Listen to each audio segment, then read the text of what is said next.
விசுவாசிங்க, ஆண்டவர்கிட்ட கேளுங்க. வேதம் சொல்லுகிறது, கேட்கிற எவனும் பெற்றுக்கொள்வான், கேளுங்கள் கொடுக்கப்படும். இதுதான் நாம் கர்த்தருடைய வார்த்தையின்படி விசுவாசித்து ஜெபிக்கிறோம். வீடுகளை கட்டு வைக்கணும் சொல்லியிருக்கீங்களா ஆண்டவரே, கட்ட உதவி செய்யுங்க.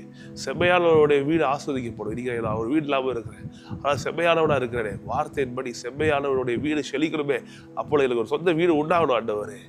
நான் செழிக்கும்படிக்கு, என் கூடாரம் செழிக்கும்படி, எனக்கு ஒரு ஷெல்டர், சொந்த இடம் உண்டாகும்படிக்கு எனக்கு உதவி செய்வீராக, அனுக்கிரகம் செய்வீராகன்னு கேளுங்க.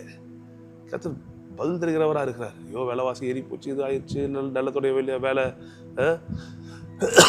ஏறி போச்சு, இப்படி புலம்புறதெல்லாம் நிறுத்திட்டு சொல்லும், வீடுகளை கட்டி அவைகள் குடியிருப்பார்கள், திராட்சை தோட்டங்களை நாட்டி அவைகள் கனிகளை புசிப்பார்கள். எப்படியா? அவர்கள் கட்டுகிறதும் வேறொரு அதில் குடியிருக்கிறது. நம்ம கட்டி நம்மளே அதில் வாழணுன்றார் கர்த்தர். எதனால் சொல்றீங்க? நம்ம கட்டி நஷ்டத்துக்கு வித்து